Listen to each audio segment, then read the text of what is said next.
Selamat malam saudara pemirsa dimanapun Anda berada. Kita jumpa lagi dalam dialog khusus TVRI Papua dan malam hari ini khusus kami akan membahas bagaimana perjalanan daerah-daerah otonom baru yang dibentuk kurang lebih 10 sampai 12 tahun lalu. Salah satunya adalah Kabupaten Puncak, Papua yang pada tanggal 21 Juni kemarin 2020 ini genap berusia 12 tahun. Dan untuk itu kita akan membicarakan bagaimana kemudian dampak-dampak yang akan terjadi ketika ada pemekaran ini, kemudian apa yang sudah dilakukan oleh pemerintah daerah itu. Saya malam hari ini menghadirkan dua narasumber yang akan cukup berkompeten untuk membahas bagaimana perjalanan 12 tahun dan juga bagaimana dampak dari pemekaran wilayah di Provinsi Papua.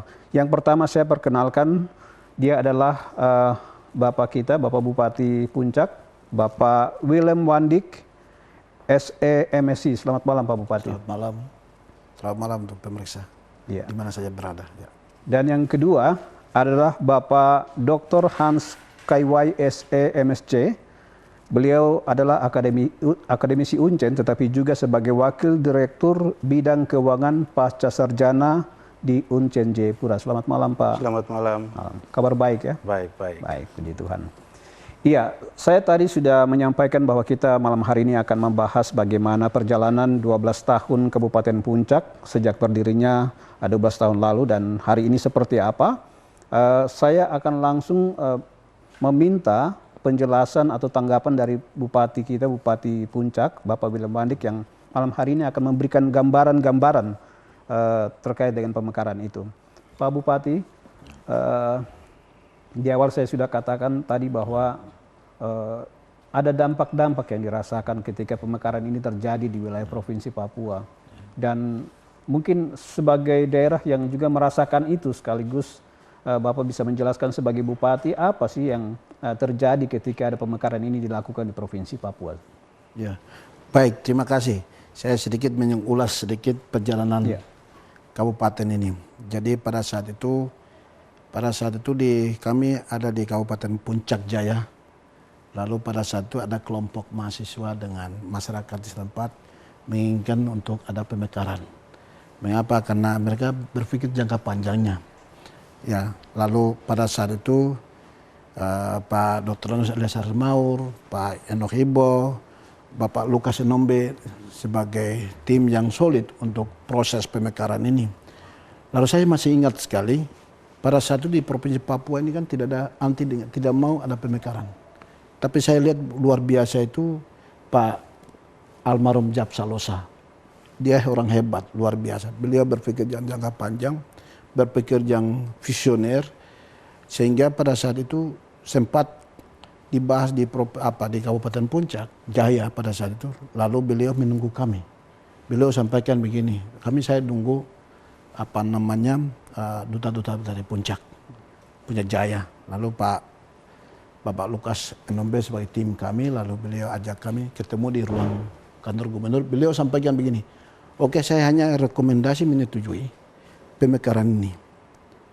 Tetapi adik-adik tahu toh Jakarta, silakan ada di berjuang. Lalu pada saat beliau ada 7 rekomendasi pemekaran pembentukan otonom baru, yaitu Kabupaten Puncak, Kabupaten Lanijaya, Kabupaten Mamberamo Tengah, Kabupaten Jalimo, Kabupaten Duga, dan Intan Jaya, dan juga Tambrau dan Maibrat. Itu. Setelah itu ada keluar lagi Intan dan Deyai Dogyai keluar. Dan saya lihat Pak, dan setelah itu sudah kita berjuang selama itu dan akhirnya puji Tuhan tahun 2008 itu peresmian yaitu Kabupaten Puncak, Mamberamo Tengah, Jalimo, Duga, Lanijaya itu diresmikan di Jayawijaya. Dan setelah resmikan maka sudah dibentuk daerah, maka setiap daerah harus mengisi dengan perangkatnya. Pemerintah daerah dan DPR-nya harus dipersiapkan sehingga kami mulai dari Mulia dan hampir kalau perjalanan kembali ke Puncak itu mulai dari tahun 2008 itu sudah mulai kita bergerak, berkantor di mana-mana. 2008, 2009, 2010 itu kantor itu pindah-pindah dari Mulia, pindah Jayapura, pindah Nabire, pindah di Timika. Dan itu kantornya kita jalan-jalan. Lalu Pas situasi itu ada pilkada, maka tahun 2011 itu konflik yang luar biasa. Konflik pertikaian pasca pilkada, dan akhirnya tahun 2011, 2012 itu kita perang. Perang antar kelompok. Lalu setelah itu 2013 terpilih kami menjadi bupati, dan saya bersyukur sekali. Dan kalau kita melihat kembali pada perjalanan itu, dalam 4-5 tahun terakhir itu kami hanya urus politik saja. Tidak urus bagaimana untuk membangunnya. Tapi ketiga setelah terjadi, tahun 2013 saya dipercayakan oleh teman-teman masyarakat untuk jadi bupati. Itu saya langsung, saya melihat, dan pada saat itu saya ikut juga andil dalam berjalan terus sama-sama dengan perjalanan ini. Sehingga saya lihat, oh ini hal-hal ini penting. Maka saya pertama lakukan adalah kendalikan pemerintah langsung di Ilaga. Pesawat saya putuskan. Lalu kendalikan pemerintahan harus di sana. Tidak boleh lagi dari Nabire, tidak boleh dari Jayapura, dan bagaimana harus dari Ilaga. Nah itu yang pertama. Yang kedua saya lakukan itu adalah bagaimana Telkomsel harus menyala. Ketika saya dilantik, 6 bulan kemudian saya langsung buat Telkomsel langsung dipasang di Ilaga. Dan dari situ saya akan rumuskan program apa saja yang menjadi tugas pokok, jadi visi misi, yaitu infrastruktur menjadi penting dalam 5 tahun ke depan. Sehingga infrastruktur itu menjadi penting dalam melihat Kabupaten Puncak, karena tidak ada menjadi ada. Ini paling luar biasa. Sehingga saya pikir yang penting adalah infrastruktur menjadi nomor 1 untuk bagaimana daerah itu harus dibangun. Itu untuk 5 tahun pertama? 5 tahun pertama. Sehingga pada saat itu ada sangat luar biasa, yaitu Ilaga itu hanya pesawat itu kita dikendalikan dari Jayapura ke Ilaga, itu 1 jam. Tapi bagaimana caranya supaya bagaimana Ilaga itu menjadi penting, maka yang saya lakukan pertama itu apa? Pertama infrastruktur. Bagaimana saya bangun jalan, bandara, terus bagaimana bangun kantor, rumah, dan teman. Jadi 5 tahun yang lalu dengan pimpinan kami, pergantian tiap tahun itu akhirnya sudah jalan, dan akhirnya kita mulai merumuskan. Yang pertama bandara. Bandara menjadi penting, maka Ilaga itu menjadi sangat kita lakukan. Yang kedua penerbangan. Transportasi itu pada saat itu saya lihat Timika menjadi bandara Timika menjadi milik Freeport. Dan pesawat lain tidak boleh, maskapai lain tidak boleh masuk di Timika. Diklaim kalau pesawat lain masuk tidak bisa sama sekali. Maka saya sedang berjuang luar biasa. Saya masih ingat pada saat itu bagaimana supaya saya harus cari seorang penting menduduki di Komisi 7. Supaya membicarakan tentang Bandara Timika berhubungan dengan Freeport. Maka sahabat saya namanya tuh Bapak Tony Wardoyo. Kita berjuang, kasih suara dia masuk duduk. Dan pada saat itu Bapak Lukas Enombe juga kita main bagaimana, aduh Pak ini tolong kita taruh di Komisi 7. Dan beliau dorong kita, dan kita bangun, dan Pak Lukas bantu kami juga. Akhirnya Bandara Timika itu tadinya tidak boleh, penerbangan tidak boleh masuk. Kita minta dorong dengan kerjasama dengan DPR RI dan juga dari pusat. Lalu kita masuk pertemuanlah di Timika. Akhirnya Bandara Timika menjadi milik pemerintah, dan akhirnya sekarang Puncak itu dan semua penerbangan Timika milik pemerintah bandara. Itu menjadi cikal bakalnya majunya daerah Puncak, Intan, dan daerah sekitarnya, karena semua penerbangan semua, karena di atas. Nah itulah yang saya berjuang. Akhirnya sekarang ada pembangunan mulai lancar, pesawat mulai lancar, dan juga infrastruktur angkutan barang maupun infrastruktur alat berat, BBM, sembako untuk masyarakat, transportasi manusia juga lancar sampai dengan hari ini di Ilaga itu dalam 1 hari itu paling rata-rata itu 30-20 kali masuk di Ilaga. Penerbangan. Oh, oke. Ya. Baik. Pak Bupati, kita sepakat saja malam hari ini. Tadi di awal kita tidak memakai masker, tetapi saya ingin supaya kita memberi contoh kepada masyarakat kita dengan memakai masker, sehingga ini juga menjadi pembelajaran bagi kita semua. Meski saya sadari bahwa ketika nanti kami bicara, suara kami tidak kedengaran baik, tapi ini demi untuk keselamatan bersama, dan ini kita harus mengajarkan kepada masyarakat. Jadi saya mohon izin Bapak berdua dan kita pakai masker sama-sama. Terima kasih. Oke? Siap. Oke. Baik, Bapak, saya sebelum ke Pak Kawai tadi, saya tertarik. Ada banyak anggapan bahwa ketika ada pemekaran itu hanya kepentingan kelompok-kelompok tertentu untuk kepentingan mereka. Bapak sebagai seorang yang sudah menjabat bupati 2 periode dan Bapak melihat perkembangan yang ada, apa yang bisa Bapak katakan terkait dengan pemekaran ini, Pak? Ya, jadi pada saat itu memang kalau menurut saya begini, pembentukan DPOD ini sangat strategis. Pemerintah hadir dengan cara pemekaran ini itu menjadi solusi dan jawaban. Betul. Pada saat dulu kami masih ada di Puncak Jaya. Contoh saya teman-teman di Lani Jaya. Ya. Contoh saya teman-teman di Mambramo Tengah. Contoh saya Lani Jaya, Duga. Pada saat itu kita posisi ada di satu kabupaten. Daerah itu tidak pernah ada sentuh oleh siapapun. Tapi hari ini saya di Puncak. Kehadiran kabupaten sangat dampaknya luar biasa, Pak. Sudah mulai buka jalan, Pak. Dari Ilaga Beoga sudah, dari pusat sudah buka jalan, tinggal kita peningkatan. Dari Ilaga ke Sinak akan peningkatan. Dan juga jalan dari Paniai, dari Nabire sampai Puncak itu sudah tembusannya tinggal peningkatan tahun-tahun akan datang. Maka saya lihat itu sebenarnya kabupaten itu betul-betul jawaban. Dan itu sebagai salah satu untuk menjawab permasalahan mereka. Sosial budayanya, harga yang tinggi. Mungkin orang-orang itu tidak ada yang dianggap orang tidak hebat.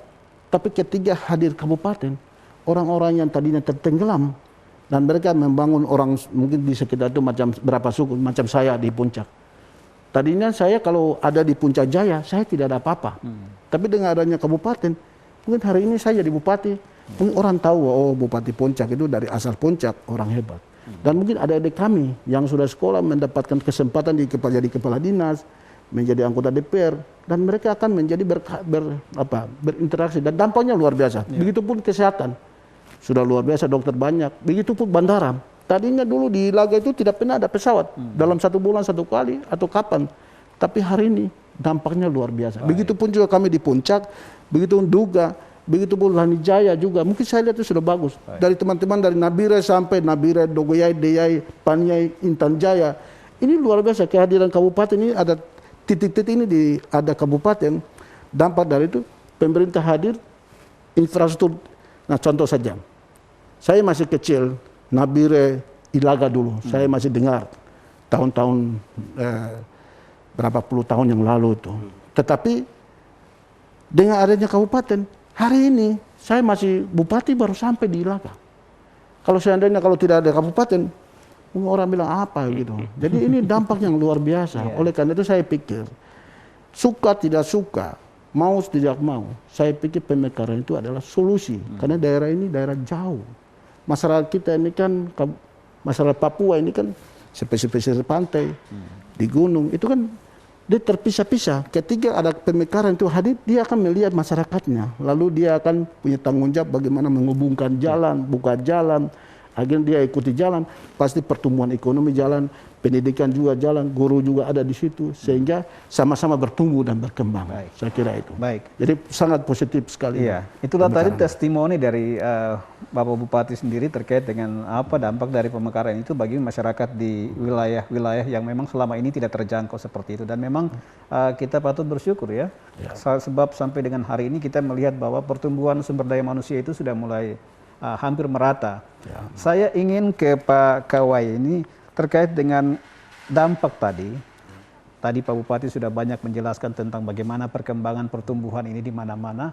Sebagai orang ekonomi yang juga akademisi yang melakukan penelitian-penelitian terkait dengan hal ini, Bapak melihat seperti apa dari sisi pandangan itu? Ya, kalau kita lihat dari kenapa ada pemekaran sebagai bagian dari desentralisasi, ketika dulu sebelum reformasi terlalu sentralisir itu tidak baik. Kemudian kita bilang kita harus memeratakan dengan melakukan desentralisasi.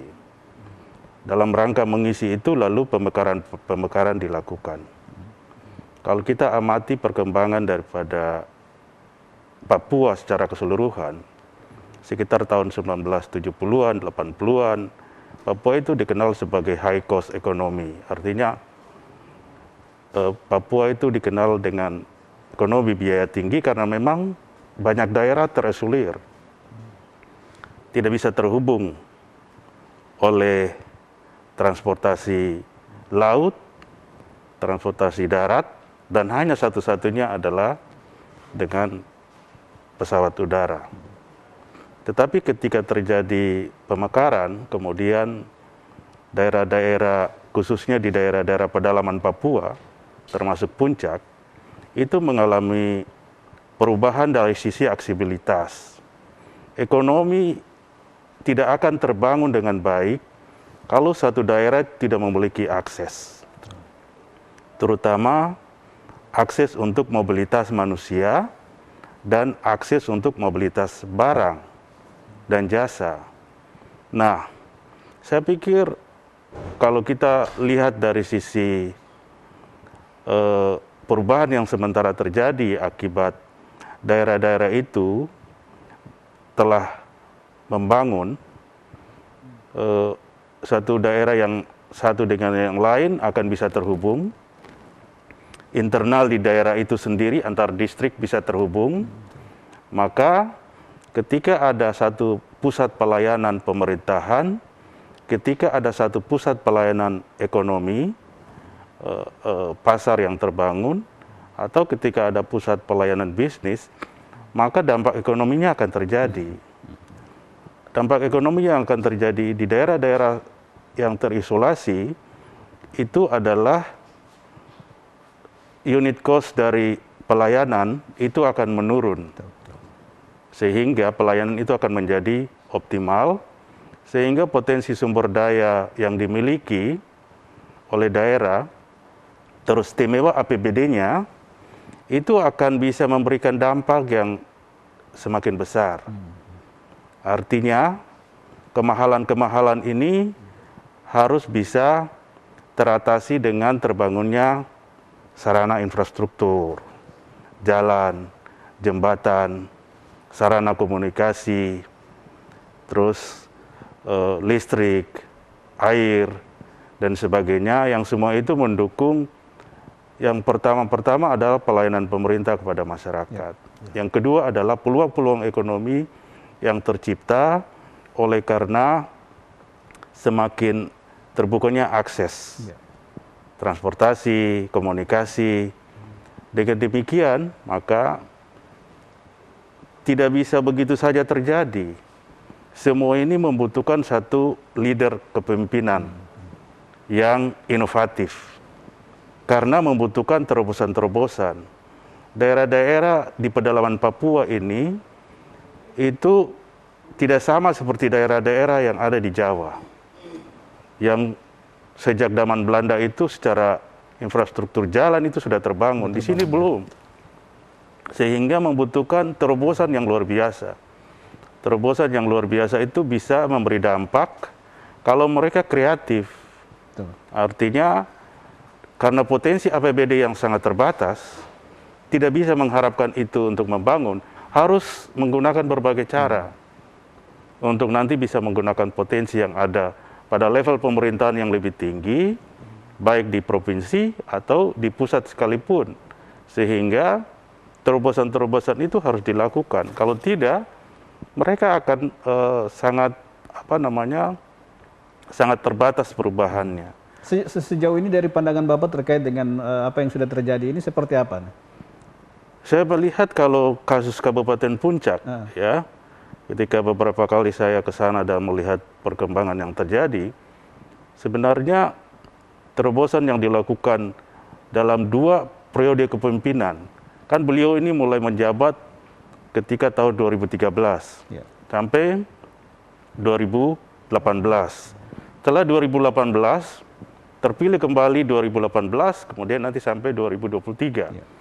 Nah, kalau kita amati sejak awal pembangunannya itu, daerah ini harus dituntaskan dulu masalah perang saudaranya akibat dari pilkada.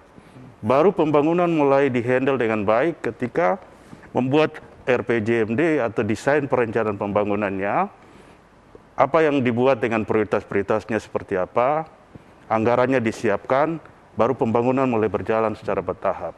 Terobosan harus dilakukan, karena tantangan puncak ini kan setelah merupakan kabupaten di Indonesia yang tertinggi dari di atas permukaan laut, termahal lagi, terberat lagi.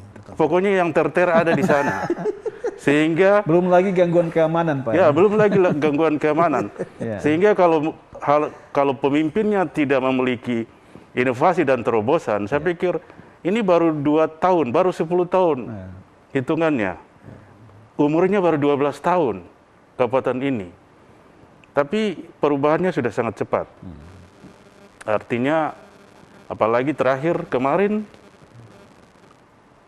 ada kado, mereka dapat peresmian tanggal 20 Desember 2019 itu pembangkit listrik tenaga mikrohidro. Artinya, ya, kalau tidak ada orang yang merencanakan dari sebelumnya kan tidak mungkin datang hal-hal itu, sehingga memang harus ada terobosan, baru semua ini bisa cepat berubah. Baik. Kasih. Iya, saya ke Pak Bupati lagi. Pak Bupati, kita sudah masuk sekarang. Setelah kita melihat tadi dampak-dampak, sekarang kita masuk ke bagaimana Bapak kemudian merancang sebuah sistem di dalam itu sehingga bisa hari ini tuh kita lihat paling tidak ada persaingan-persaingan yang kelihatan di sana. Tadi Pak Kawai mengatakan bahwa banyak sekali yang sudah terjadi, terutama dari sisi ekonominya juga terbuka seperti itu dan infrastruktur seperti apa. Di 5 tahun pertama, Bapak lebih fokus pada pembangunan infrastruktur dan membangun hubungan kemitraan dengan pihak luar sehingga bagaimana bisa mempercepat akses ke dalam. Kemudian 5 tahun kedua, kalau saya tidak salah mengingat-ingat, Bapak pernah mengatakan akan fokus pada bagaimana memperbaiki manajemen pemerintahan di dalam sehingga ini juga menjadi pendukung bagaimana suksesnya pembangunan di suatu daerah. Kita bicara 5 tahun pertama dulu, Pak. Oke. Apa yang kira-kira Bapak melihat penting sekali ketika itu Bapak harus lakukan sehingga Kabupaten Puncak ini bisa lebih cepat, lebih gesit itu untuk membangun daerah itu? Ya, jadi pada saat itu kan saya dipilih pada saat itu, jadi saya bikin visi misi. Visi misi infrastruktur menjadi penting. Infrastruktur kan pendidikan, kesehatan dan semua. Tapi infrastruktur bandara itu menjadi penting. Dan juga pengadaan alat berat itu jadi penting. Sehingga pada saat itu saya tahun 2013 dan 2014 itu saya pengadaan alat berat. Dalam keadaan apapun, buang dari manapun, dari mana. Tapi saya berpikir harus ada pengadaan alat berat.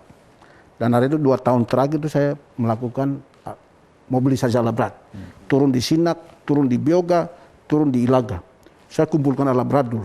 Nah, puji Tuhan, setelah itu 2014 kita tidak laksanakan pembangunan karena saya rekonsiliasi konflik itu. Jadi 2013-2014 itu saya buat perencanaan mana apa yang saya lakukan. Jadi tidak fokus pembangunan, tapi hanya pengadaan alat berat. Terus bagaimana supaya Timika itu harus ada pesawat yang harus masuk, kita lakukan. Lalu perencanaan master plan listrik. Nah ini. Lalu pada saat tahun 2016 itu saya lobby ke Jakarta. Ketemu Pak Menteri Basuki yang sekarang ada ini. Saya ketemu dan saya bilang begini, Pak, bisa ajak jalan-jalan ke Ilaga kah, saya sampaikan begitu. Langsung beliau bilang, oke, saya berangkat. Lalu saya ketemulah lobby ke Presidenan, ketemu Pak Menseknes. Saya bilang begini, Bapak, sudah ini Pak Menteri PU harus tidur di rumah saya di Puncak dan ajak. Jadi para menteri saya ajak. Saya bilang tolong Pak hubungi Pak Menteri SDM turun Timika. Nah, ajak. Ketika turun sampai di Timika, karena saya sudah siap alat berat, tapi saya tidak punya uang. Tapi bagaimana caranya supaya menghadirkan negara dari pusat dalam hal ini KPU-an harus hadir di Puncak. Karena selama ini hanya dari Mulia ke Ilaga, dari Panye ke Ilaga atau ke Intan. Tapi balai tidak pernah menentu di daerah itu. Itu saya melihat itu. Nah, akhirnya puji Tuhan Pak Menteri PU respon. Sudah saya jemput dia di Bandara Timika. Terus Pak Gubernur Pak Lukas juga ada di sana. Dan hebatnya Pak Freeport itu begini. Begitu dua menteri datang, saya sudah skenario kan supaya bagaimana saya pesawat harus siapkan di bandara. Saya sudah skenario pasti ini Freeport ini bisa alihkan para menteri ini kemana ini. Saya langsung bisik ke Pak Gubernur. Ayo. Jadi Freeport ajak dua menteri harus naik helikopter untuk putar-putar dia di daerah Timika. Saya langsung bisik sama Pak Gubernur, Bapak saya siapkan pesawat. Menteri PU ini saya harus bawa. Langsung Pak Gubernur Pak Lukas bilang apa? Bupati Intan dengan Bupati Puncak bawa Menteri PU ini. Dan luar biasa itu semua lengkap. Pak Menteri datang. Kita bawa naik di pesawat. Tiba-tiba mendarat di Intan Jaya. Beliau lihat keadaan. Langsung ke Ilaga. Melihat keadaan dan saya teman-teman dari SKPD mereka siapkan ketiga kehadiran Pak Menteri bagaimana. Langsung pertama beliau hadir langsung meresmikan lampu yang lampu datang Pertema yang baru Pak Menteri resmikan. Terus beliau meletakkan batu selesai, naik alat berat diresmikan. Malam tidur, saya bilang begini, Pak Menteri, saya punya alat berat sudah siap di Sinak, di Ilaga, di Beoga, tapi saya tidak punya uang. Hari itu rubah semua Pak, hari itu malam itu juga rubah. Dan besoknya apa? Langsung turunkan dana. Dan akhirnya dari Paniai turunkan dana dari tadinya itu selalu ada satu arah. Sudah Pak Menteri langsung turunkan. Nah itu yang pertama. Yang kedua, bandara menjadi prioritas. Ketiga, saya lakukan itu bagaimana supaya Timika itu harus maskapai umum harus masuk. Itu saya berjuang betul-betul. Dan Timika langsung milik pemerintah. Akhirnya apa? Tadinya penerbangan dari Nambire, Jayapura kita putus. Betul. Dan hari ini saya bahagia sekali. Hari ini saya bisa dari Jakarta langsung connect ke Ilaga. Bisa turun, naik turun bisa. Pagi turun, sore naik bisa. Kenapa? Timika menjadi pintu masuk. Nah itu kami lakukan. Yang kedua pendidikan itu mati Pak. Nah itu saya lakukan bagaimana caranya untuk guru hadir. Dan itu saya langsung ada kerjasama dengan Uncen, Pak Kepala Dinas buat kerjasama untuk guru-guru untuk pengembangan. Ada juga yang kami minta dengan UGM. Tolong bagaimana merekrut guru-guru. Jadi sebagian juga dari Uncen juga ada di kami yang selesai dari PGSD dan Uncen. Semua rekrut di Jogja. Seluruh Indonesia direkrut kami bawa. Sampai di Ilaga dan kita taruh guru-guru itu dan akhirnya pendidikan mulai bangkit. Dan juga pada saat juga kami kasih naik honor untuk para dokter, para medis, supaya mereka harus betah di tempat. Itu kami lakukan itu. Ketiga, kami juga lakukan bahwa semua pegawai tidak boleh lagi ada di luar. Semua ada di Ilaga. Dan hari ini, Bandara Sinak itu dia masuk pesawat pagi sampai jam 3 sore. Ini hari ini. Dan ini sementara kita menunggu bisa ke depan, bisa masuk ATR yang sejenis agak di atas. Kita bisa ajak. Ilaga hari ini Menteri PU sedang bangun dan luar biasa. Kemungkinan besar 2022 kalau tidak ada halangan itu bisa pesawat besar bisa mendarat. Dan sekarang sudah bangun. Dan mungkin Ilaga nanti tahun ini dengan tahun 2001 mendekati Wamena punya terminal itu pasti akan bangun di Ilaga. Itu akan. Dan hari ini air bersih. Air bersih ini juga kita selama ini kami sudah 12 tahun tidak pernah menikmati air bersih. Tapi hari ini mama-mama saya namanya tuh Tenamu Makai, Alom Makai, mereka punya air yang itu mahal sekali. Tapi mereka berikan cuma-cuma kepada kita. Ini air kita ini silakan ambil. Dan hari ini sudah sampai di Ilaga. Bapak kalau besok bisa naik itu menikmati air, bisa langsung minum. Itu langsung bisa taruh ini, bisa minum. Karena itu kami sudah uji LED.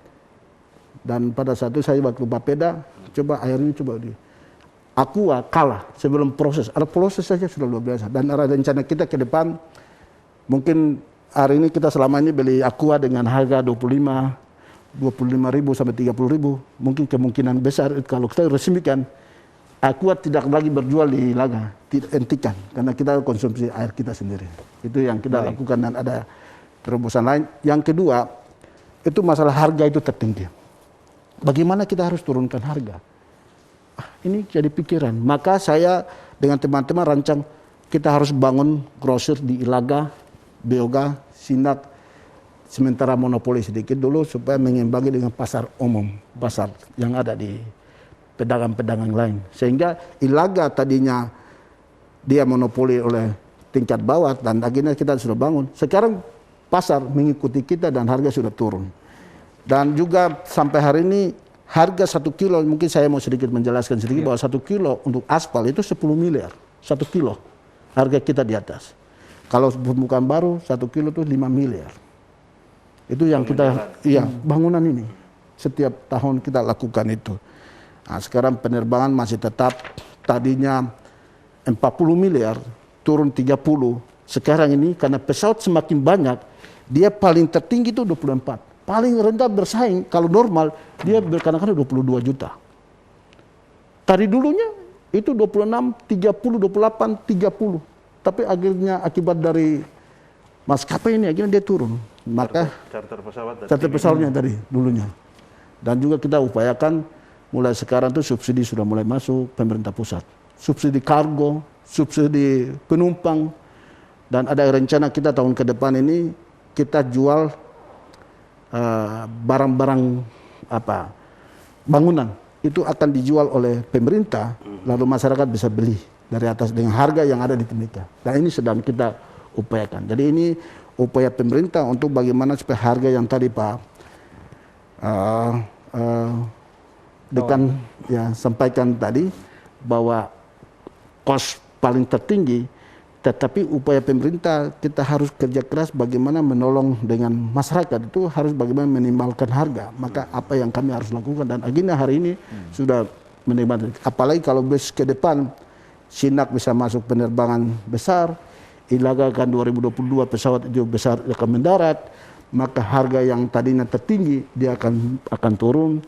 Timika dari Nabire sampai Ilaga jalan tembus, Wamena sampai dengan Ilaga tembus, maka harga yang selama ini dikatakan tadi Pak bilang tertinggi itu semua akan normal. Itu kemungkinan besar itu tahun 2023 itu pasti akan normal kembali. Demikian. Terima kasih. Pak Kaiwai, ini tadi sudah juga banyak dijelaskan. Kita tahu bahwa puncak itu sebagaimana tadi Bapak sebut ter itu termasuk dengan keamanan ini. Oh, ya. Tapi ada juga kebanyakan dari kita untuk membanding-bandingkan. Daerah ini lebih maju, kenapa ini tidak bisa, begitu. Katakanlah teman-teman misalnya di wilayah pantai bilang, wah ini saya ke sana saya belum lihat pembangunan seperti ini, tapi niat yang tadi sudah dilakukan oleh Pak Bupati ini sudah dilakukan itu. Bagaimana kemudian Bapak melihat perbandingan-perbandingan seperti ini untuk menjadi pembelajaran bagi masyarakat kita untuk tidak lagi melakukan hal-hal itu? Ya, kalau kita ikuti dari beberapa penghargaan yang beliau dapat, artinya kan hampir setiap tahun kalau saya ikuti di media. Beliau dapat sejumlah penghargaan dari inovasi, kreativitas untuk bagaimana membangun daerah terisolir di Papua. Tadi kita sudah melihat beberapa terobosan yang dilakukan, termasuk nanti bisa memberikan harga yang rendah untuk beberapa kebutuhan bahan pokok di sana ketika membangun grosir dengan dikelola oleh BUMD, dan nanti juga akan ada beberapa terobosan yang lain yang listrik, ada upaya yang dilakukan untuk nanti bandara itu dioptimalkan sehingga transportasi menjadi murah. Kita bisa lihat dan bandingkan dengan kabupaten-kabupaten lain yang juga memiliki kesulitan yang sama. Atau juga mungkin kabupaten-kabupaten pemekaran lainnya yang justru berada di daerah-daerah yang memiliki akses lebih mudah. Nah, ini semua kan kembali kepada tadi komentar saya tentang bagaimana seseorang pemimpin itu memiliki visi dan juga leadership serta inovasi. Kita butuh seperti itu, sehingga nanti seorang yang menjadi pemimpin di daerah itu bisa mengemban amanah yang diperoleh dari rakyat. Karena setelah kita melakukan reformasi termasuk menata pemerintahan dan juga sistem politik, kita sekarang ketika memilih pemimpin itu karena dia memiliki visi dan misi. Ketika we have the same dream, maka ketika kita masuk di bilik suara, kita akan memilih orang yang menurut kita mimpinya sama dengan apa yang kita mimpikan. Bahwa daerah ini harus begini, daerah ini harus begitu. Apa yang dia tawarkan ketika dia berkampanye, maka saya akan menentukan pilihan pada orang-orang seperti itu. Nah, dengan membangun sistem politik seperti itu sebenarnya siapa saja bisa kita pilih jadi pemimpin asal orang itu mampu membuat terobosan sesuai dengan kepentingan di daerah sehingga pembangunan itu bisa berjalan dengan cepat. Karena masing-masing memiliki hak politik untuk menawarkan programnya kepada masyarakat pada saat dia berkampanye, dan nanti masyarakat yang tinggal nilai karena hak politik ada di pemilih. Nah, saya pikir bukti itu beliau sudah tunjukkan di periode pertama berakhir 2018, maju lagi sebagai petahana, maju lagi ya karena mungkin orang menilai oh ternyata ada terobosan yang dilakukan. Oleh sebab itu, kalau kita bandingkan satu daerah dengan daerah lain, maka masyarakatnya akan menilai sejauh mana keberhasilan yang sudah dicapai di periode pertama dan akan menjadi catatan manis untuk masuk di periode kedua. Kalau tidak, di periode kedua pasti beda orangnya lagi. Karena ketika dia diberi kekuasaan itu dia tidak pakai untuk kepentingan rakyatnya. Oleh sebab itu, ini fenomena yang perlu kita amati supaya ingat ketika mengikat janji setiap 5 tahunan, itu harus betul-betul pilih orang yang betul-betul bisa mengemban amanah yang kita kasih. Sehingga power kekuasaan yang dimiliki, anggaran yang dia miliki, bisa dipakai untuk kepentingan rakyat. Karena memang rakyat yang punya hak untuk menikmati hasil. Apa yang menurut Bapak kira-kira penting harus dilakukan saat ini bagi Kabupaten Puncak, Pak? Kabupaten Puncak saya melihat bahwa dari berbagai macam terobosan yang sudah dilakukan, termasuk bagaimana sekarang kemudahan-kemudahan sudah terjadi, dimiliki, maka masyarakat yang selama ini memiliki pekerjaan sebagai petani, ini yang perlu untuk dikembangkan ekonominya. Nah, artinya kalau setelah beberapa tahun anggaran misalnya biaya untuk membeli solar itu sudah bisa dikurangi, karena kalau tidak salah sekitar 15 miliar per tahun beliau harus anggarkan. Ketika ada pembangkit listrik tenaga mikro hidro ini sudah ada, listrik sudah bisa tertangani memenuhi kebutuhan rakyat khususnya di Ilaga dan sekitarnya, maka harusnya pemerintah bisa memanfaatkan itu untuk pendidikan, kesehatan termasuk ekonomi rakyatnya itu dikembangkan sehingga program-program terobosan seperti itu dilanjutkan. Misalnya grosir yang ada di Ilaga kira-kira di distrik lain lagi ada sehingga masyarakat semakin banyak menikmati kemudahan-kemudahan itu dengan cara ketika pasar itu belum bisa bekerja secara teori, kalau pasar itu belum bisa bekerja, maka pemerintah harus masuk. Itu yang dilakukan. Pemerintah harus masuk. Caranya bagaimana? Ya, pemerintah harus menjadi pemain. Kalau transportasi mahal, pemerintah harus jadi pemain. Kalau harga-harga di pasar mahal, pemerintah yang harus jadi pemain. Sehingga pemain-pemain yang ada di situ akan menyesuaikan ke harga yang dilakukan oleh pemain ini. Jadi untuk sementara monopoli yang dilakukan oleh pemerintah itu bagus pada saat ini. Nanti kalau sudah banyak pemain, maka pemerintah akan undur. Itu ketika market pasar itu sudah bekerja secara baik. Mungkin itu. Baik. Ya, saudara pemirsa, bagi Anda juga yang ingin bergabung dengan dialog kita malam hari ini, kami akan membuka di nomor telepon 0967 51 655 11. Di layar monitor Anda sudah ada juga Sudah ada yang masukin bergabung dengan kita. Halo, selamat malam.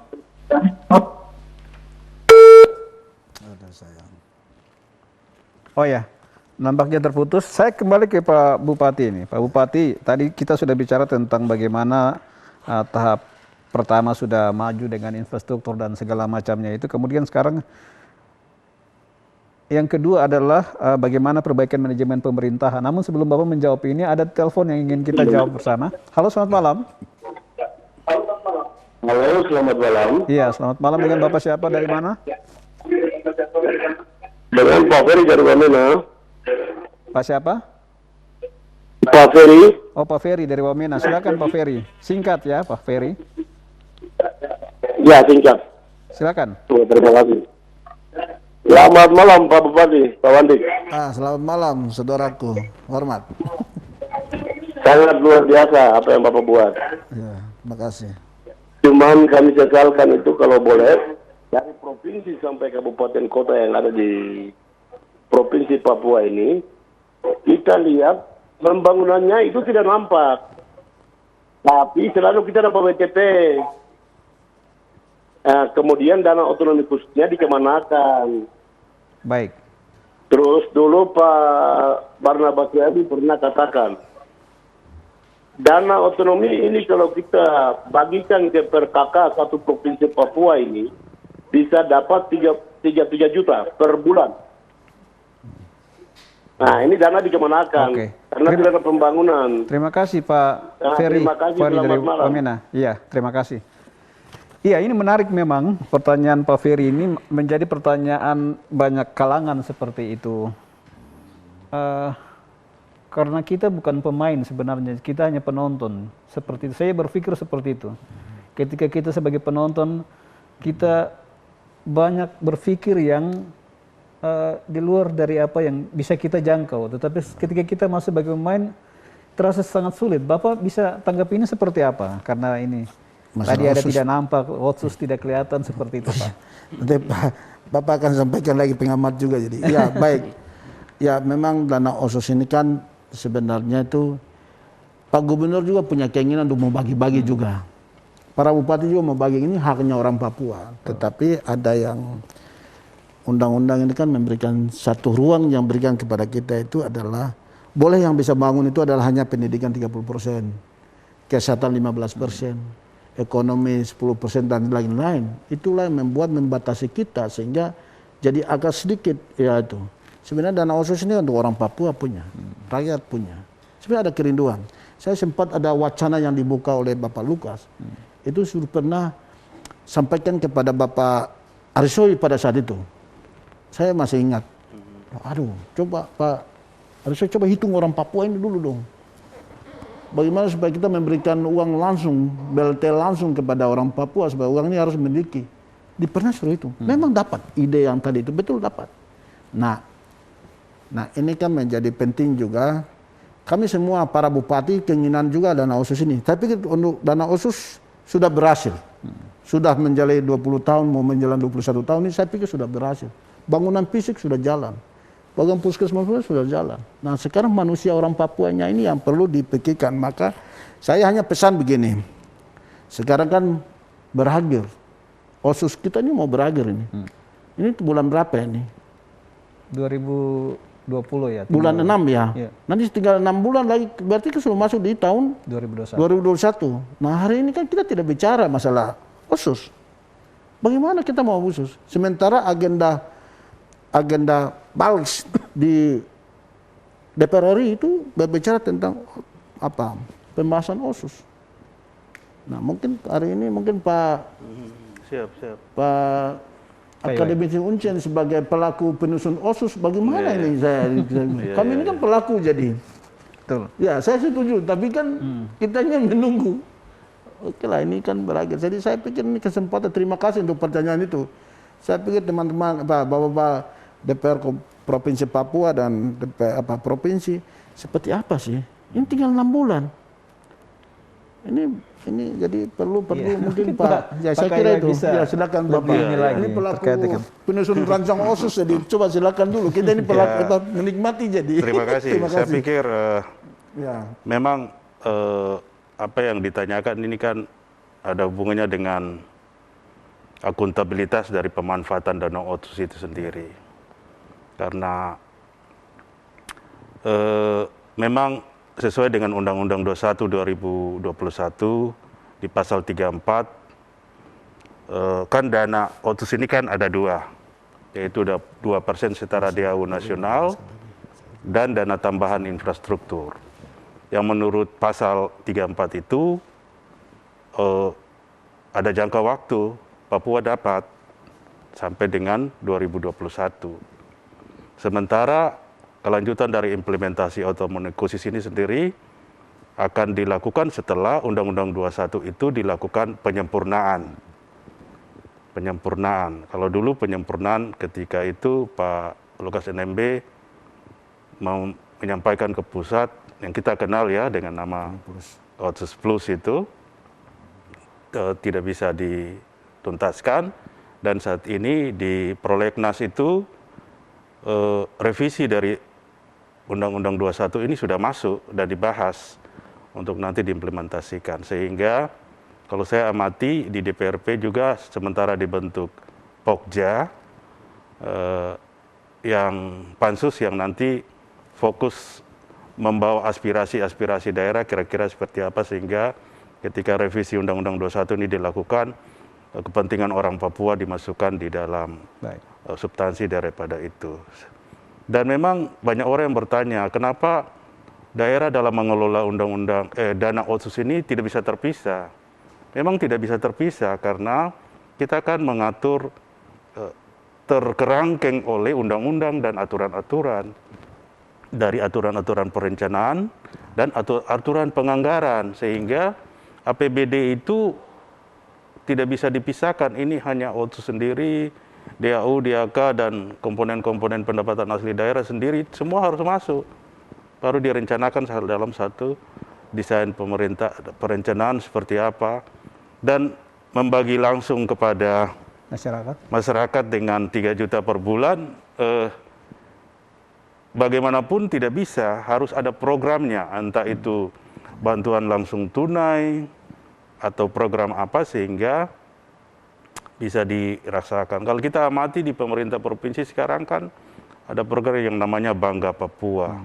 Nah itu biasanya ada program 100 hari setelah kelahiran itu 1000 hari setelah kelahiran itu, maka ada setiap keluarga diberikan dana tunai untuk bisa meningkatkan gizi ibu mulai dari masa kehamilan sampai dengan kelahiran dan membiayai anak itu untuk nanti bisa memiliki ini yang baik. Jadi memang yang diperlukan adalah pemerintah menjelaskan kepada masyarakat Papua dana otsus yang selama ini kita terima itu kita manfaatkan untuk apa saja. Baik. Karena kita terima telepon lagi. Saya pikir dari apa yang ditanyakan Pak Ferry tadi sudah dijelaskan detail oleh Pak Kaiwai, sehingga ini juga akan menjadi informasi yang penting bagi masyarakat sehingga tidak tadi menuntut lagi untuk dibagi-bagi seperti itu, karena tidak mudah ya kita berpikir seperti itu. Kita akan terima telepon. Halo, selamat malam. Selamat malam. Iya, dengan Pak siapa dari mana? Dengan Eli di Wamena. Pak Eli ya. Ya. Silakan Pak Eli, singkat ya. Ya Pak, kami hanya mau sampaikan ucapan selamat pada Pak William. Ya. Siap. Kami sebagai masyarakat wilayah Lapabo menyampaikan ucapan selamat kinerja Bapak yang selama ini kami menilai sangat bagus, dan terus mati Tuhan Yesus memberkati. Baik. Terima kasih Pak Eli. Wah, terima kasih. Iya, terima kasih Pak Eli ya. Wah, memberi respon yang luar biasa dengan kepemimpinan ini. Bisa Pak Bupati ingin tanggapi sedikit terkait dengan apa yang tadi sudah disampaikan. Baik, jadi dana otsus ini kan selama ini kan masyarakat berpendapat bahwa uang itu dipakai oleh elit-elit atau birokrasi atau para bupati mengisi uang itu. Saya sendiri juga sebagai ya pelaku OSUS juga ya.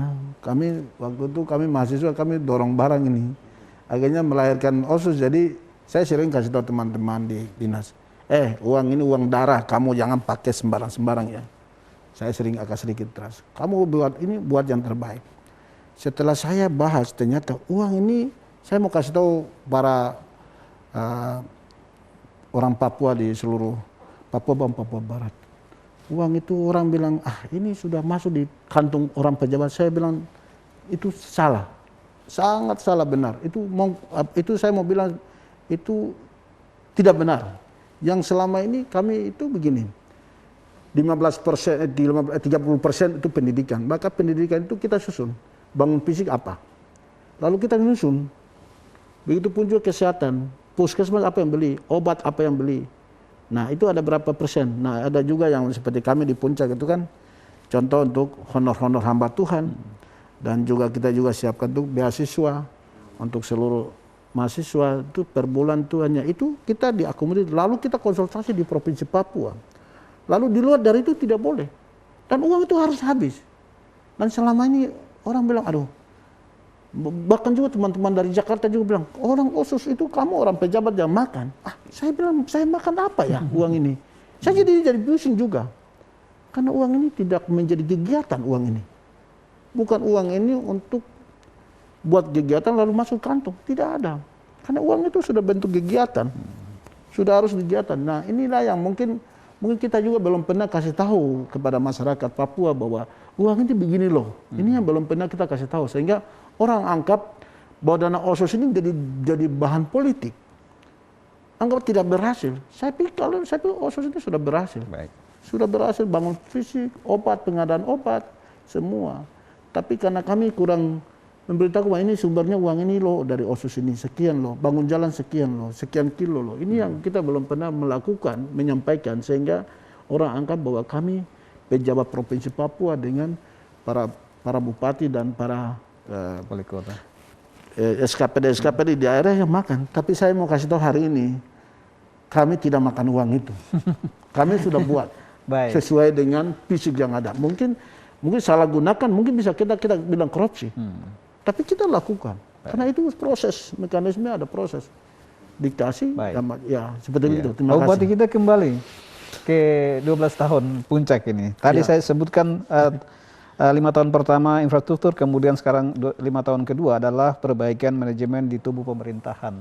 Bapak bisa jelaskan ini? Baik, terima kasih. Jadi kita 5 tahun yang lalu tidak ada menjadi ada. Perencanaan. Jadi sudah rintis dan kita di tahun 5 tahun ke depan untuk ini kita ada peningkatan. Tadinya itu tidak ada menjadi ada, jadi perencanaan saja awal. Tapi sekarang itu sudah ada sehingga kita peningkatan. Yang pertama itu saya sudah menyampaikan pengembangan manajemen pemerintahan.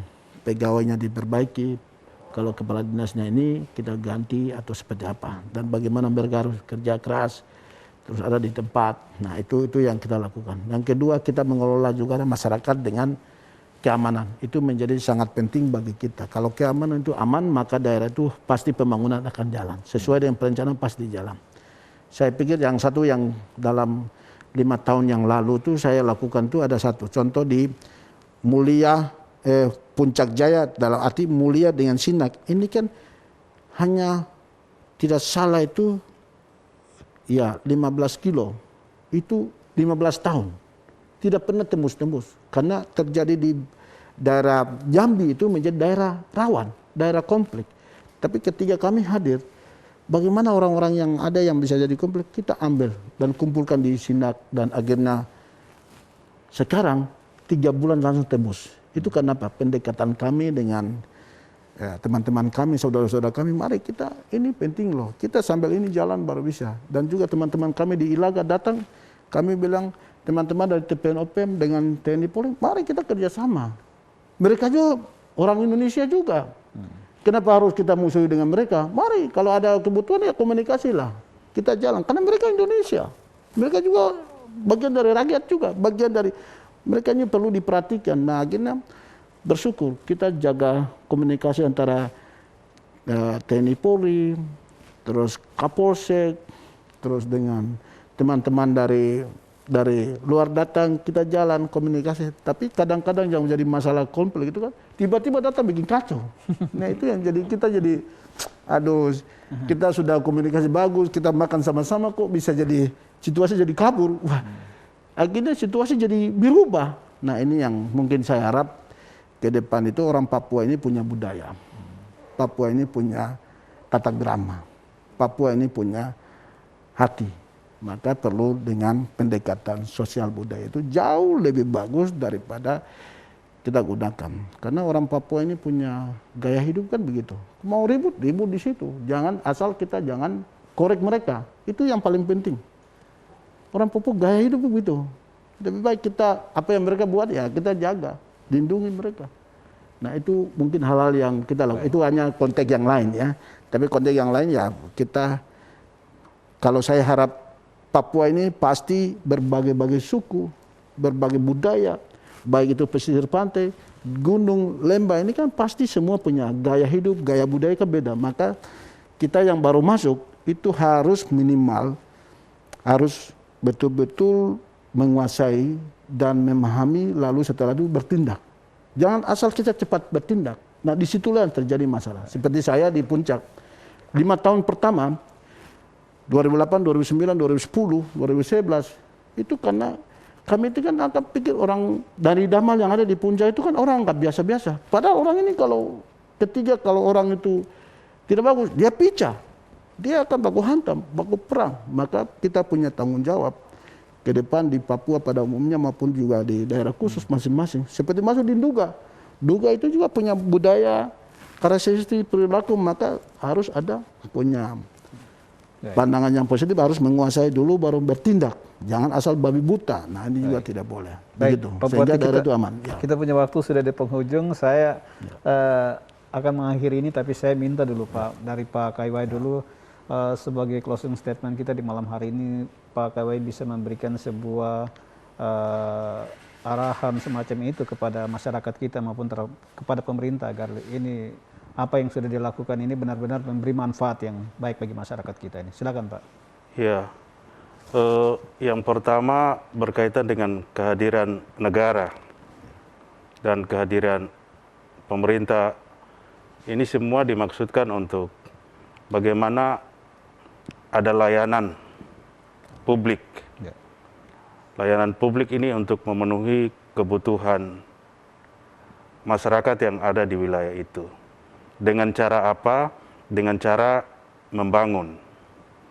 Sehingga hasil-hasil pembangunan yang sudah ada, entah itu jalan, entah itu jembatan, entah itu bandara, entah itu sekolah, entah itu puskesmas, fasilitas publik yang sudah dilaksanakan, dibangun oleh pemerintah dengan susah payah, dengan waktu, tenaga, pikiran, dan juga dana yang sangat besar ini, tujuannya agar masyarakat bisa lebih sejahtera.